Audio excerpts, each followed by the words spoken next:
20, verso de número 10.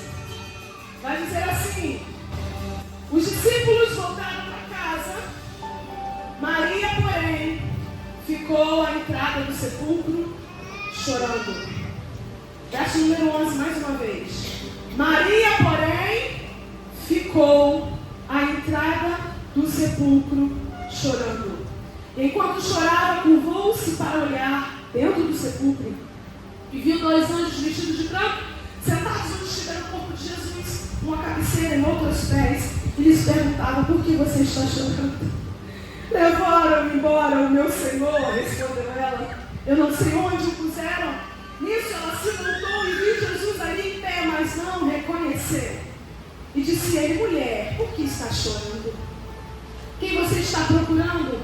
E pensando que fosse o jardineiro, ela disse: se o Senhor o levou embora, diga-me onde o colocou e eu o levarei. E disse-lhe Jesus: Maria. E então, voltando-se para ele, Maria exclamou em aramaico: Rabone, que significa mestre. E Jesus disse: não me segure, pois ainda não voltei para o Pai. Você, porém, meus irmãos, diga-lhes que estou voltando para o meu Pai. E Maria Madalena foi ao anúncio dos discípulos: eu vi o Senhor, e contou o que ele lhe dissera. Pode se sentar em nome de Jesus. Irmãos, quando recebi o convite para estar aqui nessa noite, fiquei alguns dias perguntando para o Senhor o que ele gostaria de falar. Falaram para mim que vocês estão no ano da intimidade. Isso? Ano da intimidade, do relacionamento. Quando o Espírito Santo começou a ministrar ao meu coração, ele começou a falar: nós vamos falar sobre os desafios da intimidade. Esse texto é muito conhecido, retrata a ressurreição de Jesus Cristo. E a gente vê esse texto em Mateus, a gente vai ver esse texto em Lucas, Marcos, João.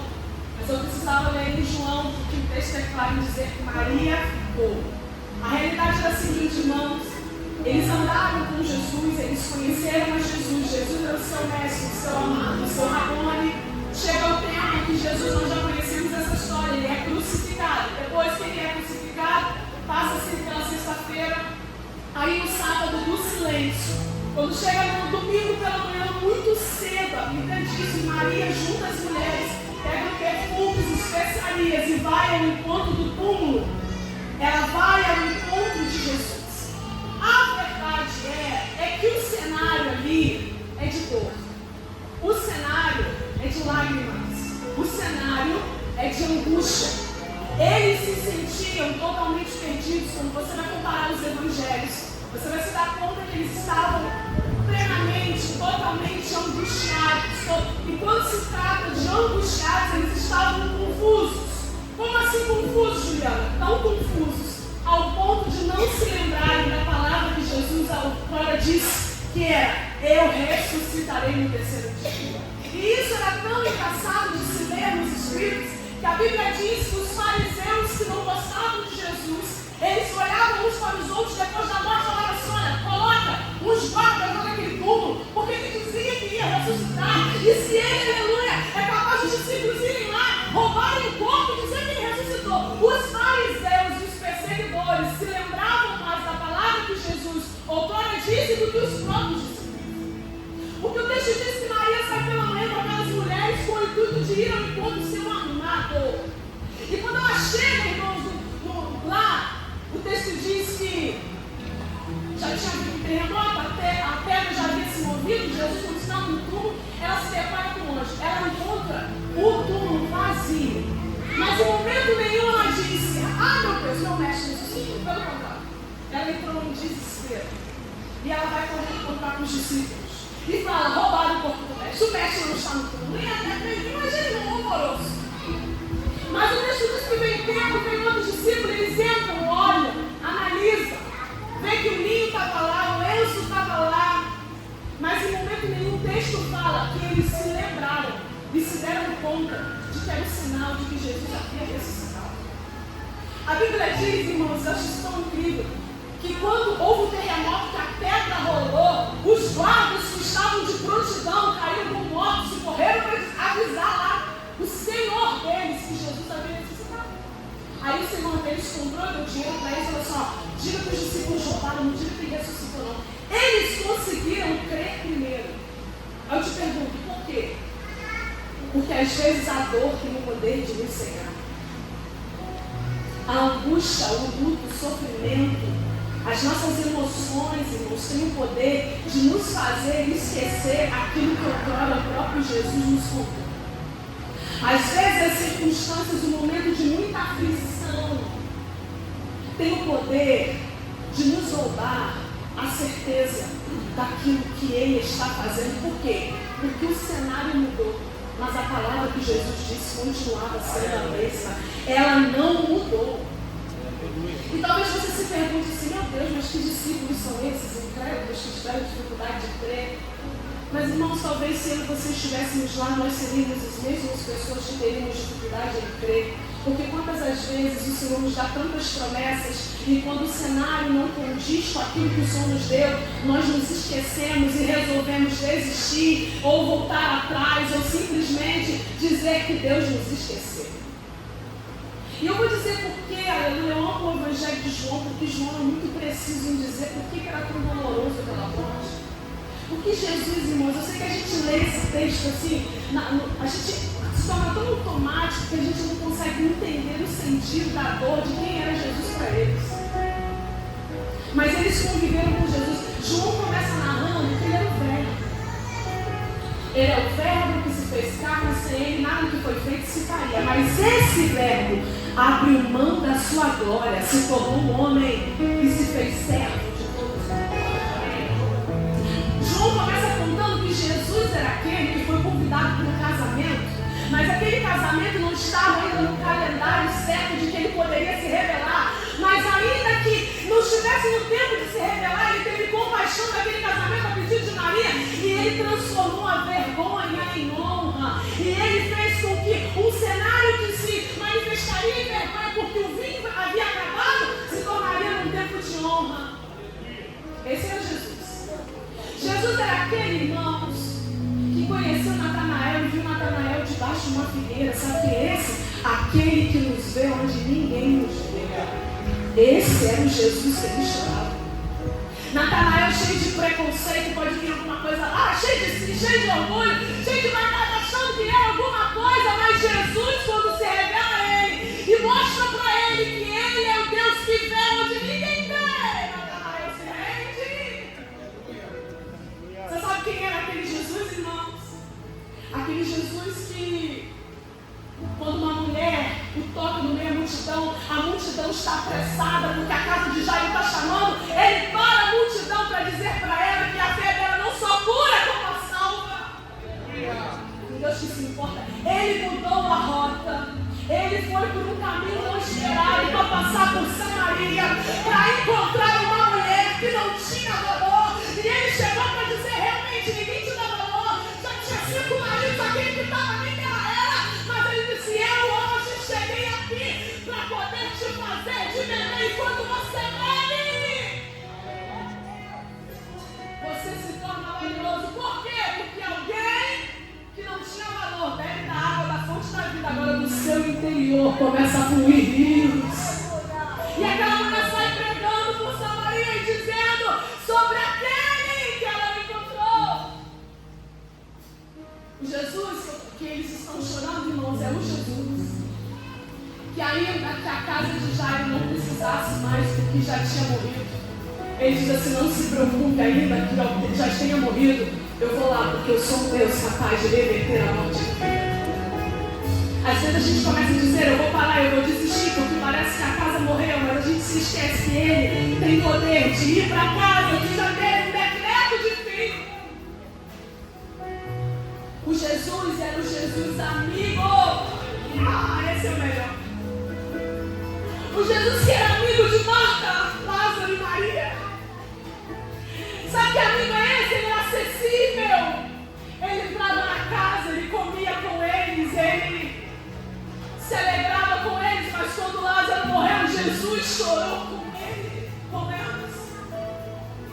Esse amigo tão acessível, às vezes a gente tem a vaidade ou o orgulho, algumas pessoas quando crescem um pouquinho se tornam tão inacessíveis, mas o nosso mestre era acessível, era entrava na casa, se assentava e comia com elas. Ele chorou as lágrimas junto com elas e disse assim: não se preocupe. E foi lá e chegou, parecia que chegou atrasado, mas não chegou atrasado. Chegou na hora certa para que o nome do Senhor fosse glorificado. É esse amigo que eles estão chorando. Sabe por quê? Porque dado pelo feito de que a maior dor na vida de um ser humano não é o que a gente perde lá fora, mas é a presença do Senhor não estar em nossa vida. A gente pode perder dinheiro, pode ficar mal, a gente pode ter enfermidade, passar por muitas lutas, mas não existe vazio e dor e coisa mais triste do que perder a presença do nosso amigo. É por isso que a dor deles era desesperadora ao ponto deles não conseguirem distinguir o que era o que. E o Senhor me trouxe aqui para dizer para você quantas das vezes a gente não consegue mais distinguir, não consegue continuar crendo, porque a gente simplesmente não tem mais a presença dele. Aquele amigo, irmãos, que entra no quarto e senta com você do teu lado, aquele amigo que lava a louça palestrando com você.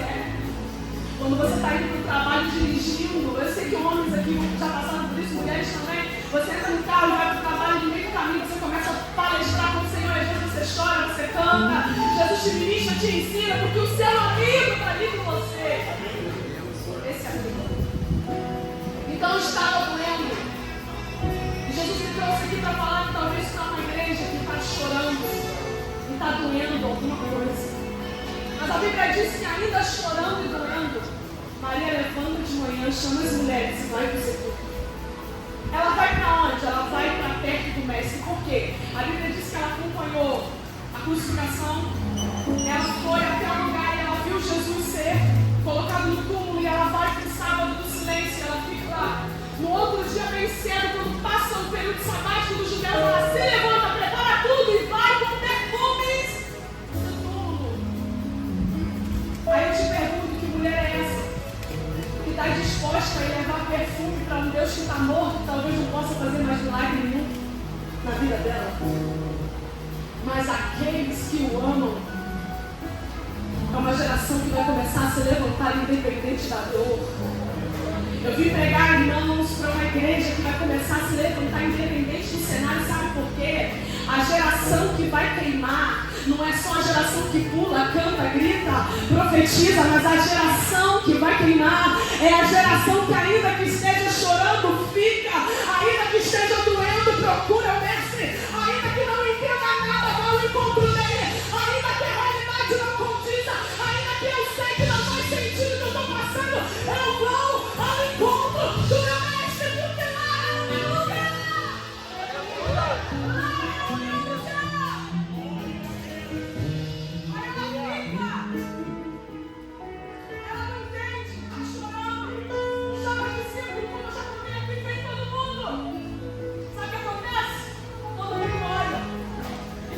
Olha, o texto diz que eles vão embora.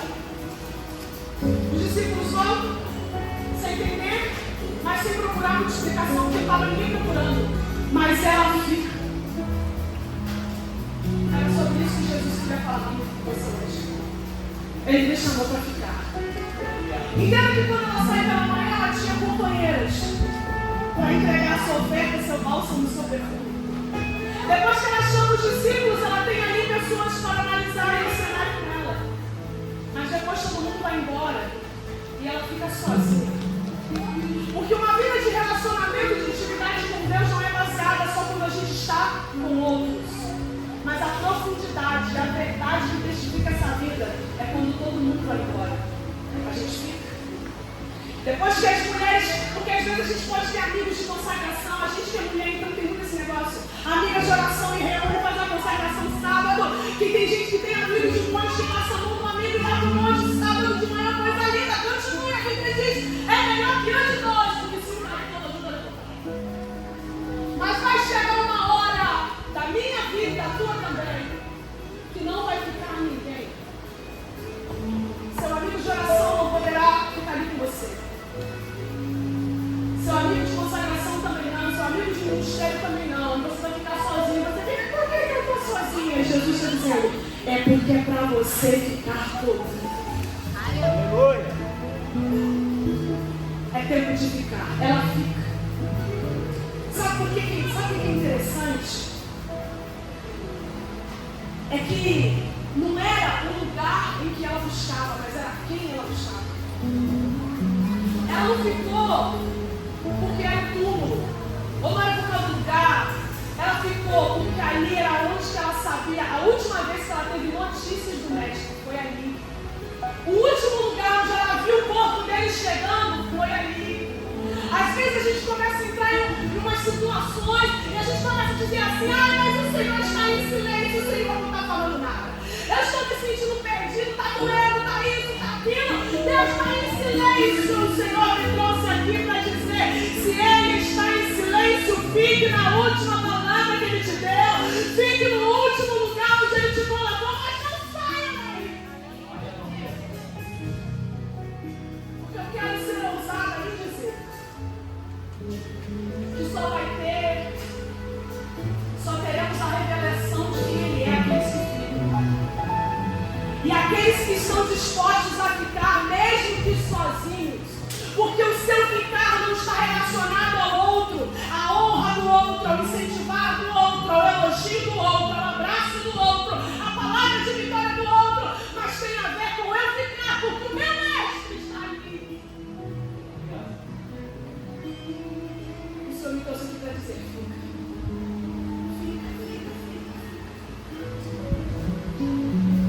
Eu acho interessante que ainda que doendo muito ela fica. Mas em contrapartida, em Lucas 24, decorrendo o mesmo texto, falando da ressurreição. Conta da ressurreição, fala que no terceiro dia, 2 discípulos saem de Jerusalém e vão para o caminho. Por que ficar, Juliana, em Jerusalém? Jesus havia dado uma palavra de que ele morreria e ressuscitar, e o meu lugar de ficar é onde ele está, aonde a última palavra dele foi me dada. Aonde eu sei que o meu Jesus está, é o meu lugar. E aí, a Bíblia vai dizer que por causa daqueles sentimentos todos que eu já te falei, os discípulos estavam com medo também. Porque além da dor, da perda do seu mestre havia sido crucificado, então a cabeça dos discípulos estava em perigo também. Aí a Bíblia diz que tem 2 discípulos que não se fala o nome, não é o dos da costa. Eles vão para o caminho de Emaús. Eles vão no 4º dia, no 5º dia, não, eles vão no 3º. E o interessante é que os discípulos que foram no túmulo já tinham contado para eles que o corpo não estava lá. Aí o texto diz que eles vão pelo caminho, indo para Emaús. Eu não sei o que eles estavam fazendo, indo fazer em Emaús. Eu não sei se disseram para ele, não sei se eles disseram que lá eles não corriam comigo, porque Emaús não é citado na Bíblia, senão em Lucas 24. Ele aparece ali e ele nunca mais é visto. Só que eu entendo que Emaús nada mais é do que um ladrão de cumprimento de promessa. Porque logo após Jesus se revelar, ele vai dizer o que para os discípulos? Ficar em Jerusalém. Até que do alto você já ia vestido de virar o Espírito Santo, Consolador, que nos ensinará. Jesus disse para eles. Então Jesus, com 40 dias para dizer isso tudo, ele deixa, olha que coisa interessante, no 3º dia ele deixa e vai para o caminho trazer 2 discípulos de volta que estão fugindo da hora. Estão fugindo do lugar que eles deveriam estar. E quando chega no caminho, eles estão tristes, o texto diz que eles estão tristes. Daí Jesus pergunta para ele, o que está acontecendo? Aí eles começam a falar, você não sabe o que está acontecendo? Jesus sabia, mas Jesus deixa eles falar. Porque todo mundo que está confuso, está perdido, está fora da rota, irmão, sempre tem uma história para contar. Sempre tem uma dor, uma tristeza, um lamento para contar. Mas Jesus já sabia qual era o problema. Mas o lamento deles não tinha lógica nenhuma. Porque eles não falaram, você está sabendo? Ele ressuscitou, a gente colocou a nossa expectativa nele, ele é o nosso mestre, a gente achou que ele vinha para poder vencer, fazer Israel vencer, aleluia, sobre os opressores. Mas ele morreu e agora contaram que as mulheres foram tudo e o corpo nem estava lá. Porque às vezes, irmãos, justificativas para estar longe do nosso lugar não existem. Jesus deixa eles falarem, porque Jesus ele é tão bondoso comigo e você. Às vezes ele sabe que a gente está ofendido, magoado, e eu te pergunto, o que está te doendo? Deixa você contar, conta para mim, o que te dói? Fala para mim, eu estou te ouvindo. Mas o discurso deles não justificava o fato de eles estarem indo embora. Por quê? Porque não há justificativa plausível para nenhum de nós para estarmos longe do nosso lugar em Jesus. Ainda que esteja doendo, ainda com a nossa cabeça prêmio, ainda por muitas coisas, nada pode justificar a gente abandonar aquele que nos amou primeiro, aquele que nos escolheu, que nos salvou, que nos chamou. Nada, ainda que tenham falado, ainda que tenham apontado, ainda que tenham julgado, ainda que tenha doído, ainda que tenha perseguido, Jesus está dizendo falta. Nada justifica você abandonar a sua cruz. Nada justifica você deixar o seu amigo. Você está chorando, você está dizendo que abandonaram e me deixaram para com isso. O melhor amigo, o melhor dos melhores amigos se chama Jesus. Espírito Santo, esse não te deixou. Mas a gente gosta de arrumar umas justificativas para poder justificar a nossa fuga. Porque Emaús, caminho de Emaús, eu amo essa palavra, porque Emaús é onde Jesus se revela quando eu não posso enxergá-lo. Porque o texto diz que Jesus começa a conversar comigo, mas os seus olhos não reconheceram o mestre. Você está entendendo que quando a gente, irmão, está fora de rota, está fora do lugar, a gente não reconhece isso. Aí, eles vão pelo caminho e Jesus começa, eu acho lindo Jesus falando dele mesmo, através. E quando Jesus começa a falar, não é necessário que o Messias tenha que morrer. E começa falando dele mesmo, lá de Jesus, Jesus pregando cristologia, e aí, ele segue falando e ele vai até a casa, até Emaús. E quando chega na casa, Jesus dá sinal que vai embora, vai passar direto. Jesus não entra na casa, você pode ler o texto. E eles, olhando para Jesus, insistiram para Jesus entrar. Sabe por quê, irmãos? Porque todas as vezes que Jesus está se retirando, há sinais. Você sabe, né? Quando você está numa mesa de conversa, você sabe muito bem como Jesus se retira dela.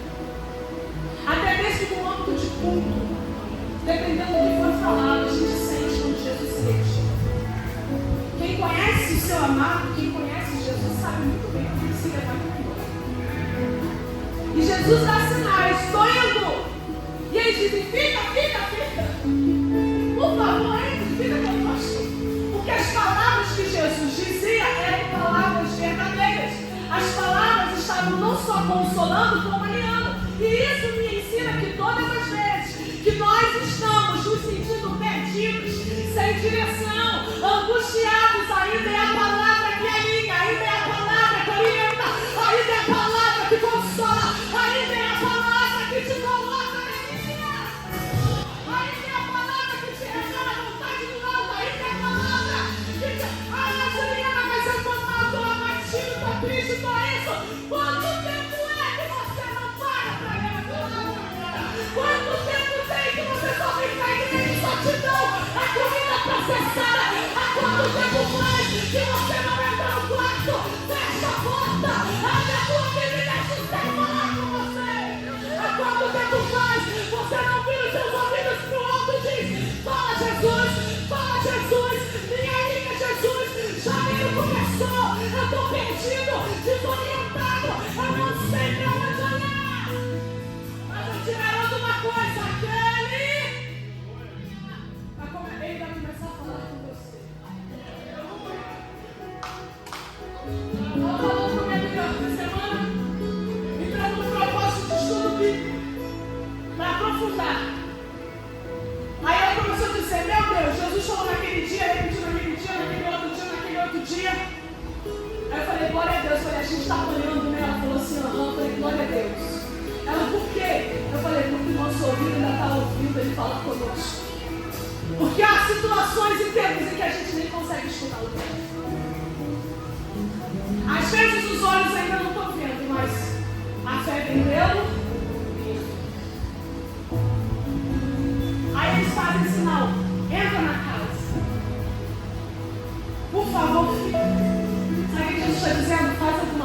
você está vendo que Jesus está indo embora, se levanta e grita a Ele e fala: não vai não. Fica, Jesus. Se você está percebendo que algumas coisinhas começaram a minar o seu relacionamento, a sua santidade, a sua caminhada, a sua entrega, grita: Jesus, pelo amor de Deus, eu reconheço, eu me apresento, mas não vai embora. Não vire as costas dessa casa, mas entra na casa, faz morada, bate o pão, abre os olhos, faz qualquer coisa, mas não vá.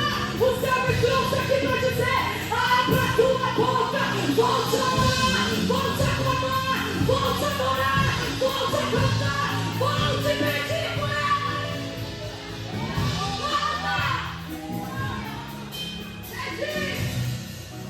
Buscar e acharei. Entendeu? Sabe o que eu estou dizendo? Não é falta de Deus. Os ouvidos não estão agravados para que não possam ouvir. É a gente que está cansado, desanimado, prostrado, não quer mais falar com Deus. Jesus entrou na casa. Quando ele entra na casa, ele é o dono da casa, não é? Mas a Bíblia diz que quando ele senta lá, mas ele parte fora. Uma vez eu vi isso, nunca mais me esqueci na vida.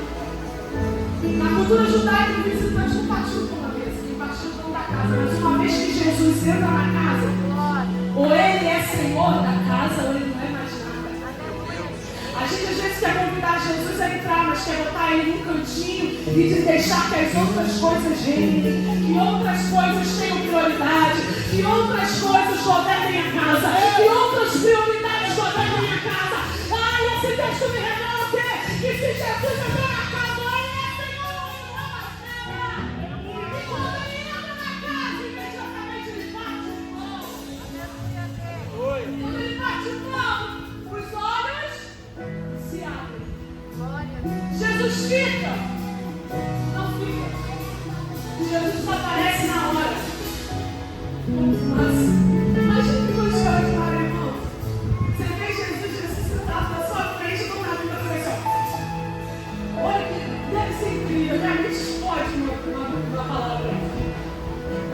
Aí Jesus desaparece.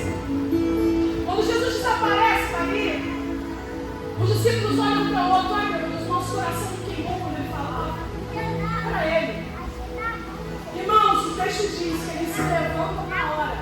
E mesmo que eles tivessem caminho de um dia para chegar em Maús, eles voltam para Jerusalém na hora. Eles não comeram, eles não beberam, eles não descansaram. Eles se levantaram e voltaram para Jerusalém para Jesus. Na hora. Ainda que tivesse caminho de um dia. Por que, Juliana? Porque eles entenderam, irmãos, o que Jesus disse. E eles entenderam que Jesus foi ali para buscar eles e chamar eles de volta. Jesus estava indo tirar eles de Emaús. Por quê? Porque Emaús era pequenininha. Emaús, as Bíblias variam. Umas diz, uma versão diz que é 11 quilômetros, outra 10 quilômetros, outras 9 quilômetros. Pertinho. Pequenininho. Pertinho de Jerusalém, mas não era Jerusalém.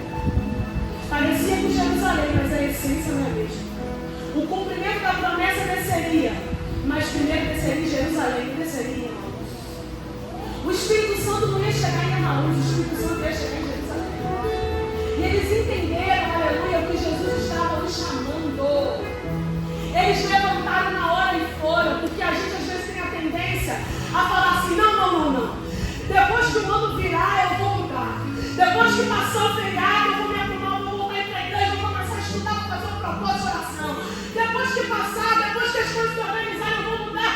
Ei, quem coração queima por Jesus, não espera feriado, não espera calendário. Ele se levanta e vai na hora. Porque ele entendeu que não é qualquer um que o chama, é o seu próprio mestre.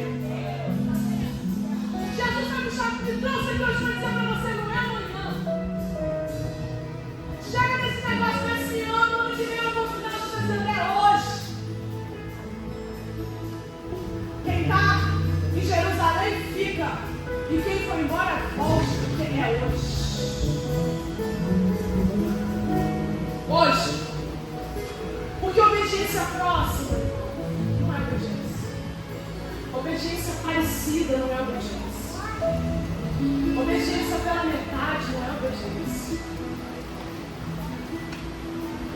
nos chamou hoje para nos se entregar por inteiro.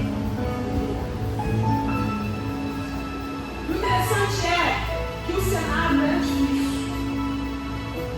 O cenário era triste. A realidade não fazia sentido nenhum. Mas ela ficou ali. E Jesus se revelou. Eles voltaram e eles se encontraram uma vez mais com o seu mestre. E depois daquilo tudo, a palavra que foi liberada pelo Senhor se cumpriu. Sabe o que o Senhor está dizendo para você? Não é o cenário que determina, não é o tamanho da tua dor, que teve embaraço, a tua confusão, para onde você fugiu. A palavra dele ainda permanece. A palavra dele é a que importa. E a palavra dele é: fica comigo. No tempo da intimidade, às vezes a gente começa a achar que a intimidade ela nos leva para a maturidade. É automático. Intimidade e relacionamento com Jesus nos leva para a maturidade. E a fé madura é uma das fé, é a fé mais difícil de se viver. É quando você começa a viver para um Deus não só por aquilo que ele faz, mas somente por que ele é. E a nossa fé, como diz a apóstolo Pedro, é forjada como ouro no fogo. Porque vai chegar um tempo que você não vai ver nada, não vai receber nada, não vai entender nada, mas você precisa ficar. Jesus nos gosta para dizer que uma geração íntima, uma geração que fica independente do Senhor, independente da tua dor. Mas deixa eu falar uma coisa,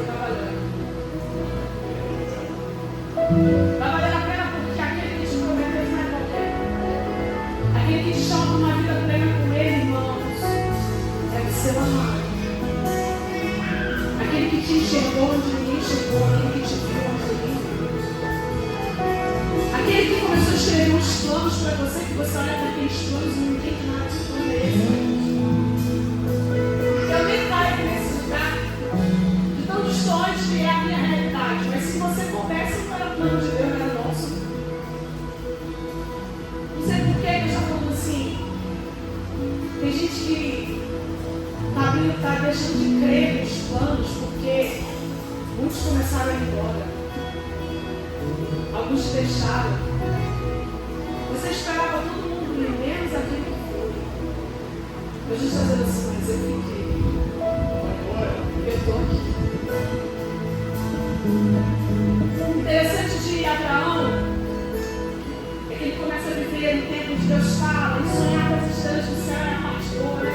Do relacionamento. Ele começa uma aliança no relacionamento com Deus. Aí ele começa a ver as estrelas do céu, as promessas, vão fazer descendentes. Ele vai. E Deus joga lá, cumpre promessa, e sai pra lá. Aí no lugar de uma fé madura, Deus jura pra ele, vai lá, pra ele pensar. Aí eu imagino Abraão, olhando e falando assim, que lógico isso. Ele disse que traria para descendência como as estrelas do céu. A hora que nasce o filho que vai criar a descendência, ele pode matar. Não tem lógica nenhuma. Tem gente que está olhando para o alto e falando assim, não tem sentido nenhum que Deus me pediu. Não faz sentido nenhum o tamanho da renúncia que Deus está me pedindo, Deus está dizendo, entrega. A Bíblia vai dizer que Abraão não questiona e não pensa, ele na mesma hora, ele levanta, pega o cabrito, pega o governo, pega o servo, pega o menino e vai. Eu acredito que nem ele sabia, eu quero continuar assim, se você não pensa, não tem problema. Eu quero acreditar que nem Abraão estava levando fé que ele ia ter coragem de pegar o menino. Mas ele colocou a fé no Deus que ele amava, que ele conhecia, que tinha uma aliança com ele. Esse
Faz uma revista aí que você acha que ele já falou.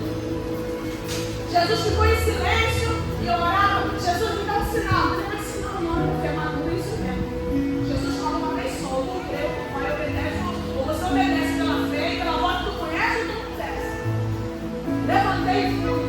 Falei, Jesus, vou me chamar de doido, porque nem se deram pão, nem me fizeram comigo. Porque às vezes as pessoas são assim, né? Então, ele faz umas coisas com a gente que nem eles acham que é errado. Eu falei, Jesus, mas se eu ver por isso, disse que a hora que eu pedir perdão, vou achar que eu fiz, eu não mais. Mas fui, irmãos, fui assim, ó, é doendo. Quando eu chego pra falar, eu estou sendo assim, pai, agora. Não precisa mais. Irmãos, eu me senti o próprio Abraão pensar que ele sacrifício Jesus poupou na hora. Eu me senti, eu nem levava na hora. Aí ele falou assim, o que eu queria de você era a sua disposição de obedecer. O que Jesus está querendo de mim, de você, é a disposição de voltar no secreto e ficar com ele. O que Jesus está querendo de mim, de você, é a disposição de obedecê-lo. O que Jesus está querendo de mim, de você, é a disposição de voltar a ouvi-lo. A disposição de voltar a chamar por ele. A disposição de fazer